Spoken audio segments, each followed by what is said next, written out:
দেশের বিশ্ববিদ্যালয়গুলোর লাইব্রেরিতে একবার উঁকি দিলে একটা অদ্ভুত ও হতাশাজনক দৃশ্য চোখে পড়ে। শিক্ষার্থীদের টেবিলে তাদের নিজ নিজ বিভাগের একাডেমিক বা মৌলিক গবেষণার বই নেই। এর বদলে সারি সারি সাজানো নীলক্ষেতের বিসিএস গাইড।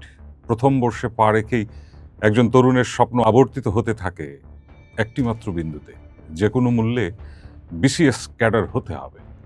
স্নাতক পর্যায়ের শ্রেষ্ঠ সময়টিতে বিষয়ভিত্তিক জ্ঞান অর্জন, গবেষণা বা নতুন কিছু আবিষ্কারের নেশায় বুঁদ হয়ে থাকার কথা যাদের, তারাই দিনরাত এক করে মুখস্থ করছেন গতানুগতিক সাধারণ জ্ঞান।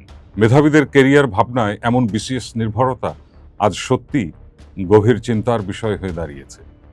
গত 13ই এপ্রিল রাজধানীর প্যান প্যাসিফিক সোনারগাঁও হোটেলে পিএসসি আয়োজিত সিভিল সার্ভিস নিয়োগে মেধা জন আস্থা শক্তিশালীকরণ শীর্ষক আলোচনায় এই চরম সত্যটি নীতি নির্ধারকদের কণ্ঠে উঠে এসেছে। প্রধানমন্ত্রীর উপদেষ্টা জাহিদুর রহমান অত্যন্ত যৌক্তিকভাবেই বিসিএস এর পেছনে এই তীব্র ছুটে চলাকে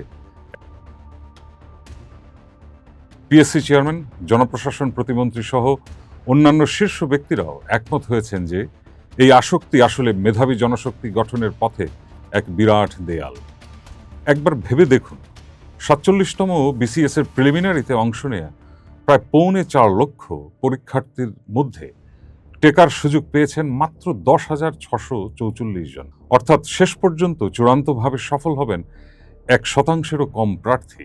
প্রশ্ন হলো, বাকি যে 99% তরুণ বছরের পর বছর এই যে সময় এবং এই এক মরীচিকার পেছনে ছুটতে গিয়ে নষ্ট হলো, এর দায় নেবে কে? এই ব্যর্থতা যে অসংখ্য তরুণের মনে চরম হতাশা জন্ম দিচ্ছে তা অস্বীকার করার কোনো উপায় নেই। সবচেয়ে বিস্ময়কর ব্যাপার হলো, বাংলাদেশ ব্যাংকের মতো সম্মানজনক প্রতিষ্ঠানে কিংবা শীর্ষস্থানীয় বহুজাতিক কোম্পানিতে উচ্চ বেতনে কর্মরত অনেকেও শুধু একটি ক্যাডার পদের মোহে বারবার পরীক্ষা দিয়ে যাচ্ছেন। কেন এই মোহ?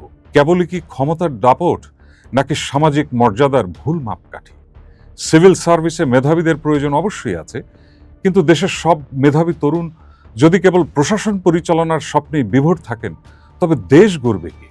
বিজ্ঞান, গবেষণা, সাহিত্য, উদ্ভাবন কিংবা প্রযুক্তির নেতৃত্ব দেবে কারা?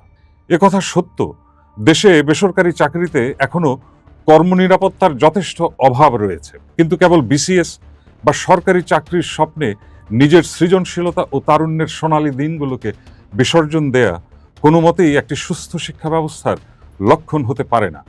এই উন্মাদনা থেকে তরুণ প্রজন্মকে বের করে আনতে রাষ্ট্রের পাশাপাশি সমাজ ও পরিবারকেও উদ্যোগী হতে হবে।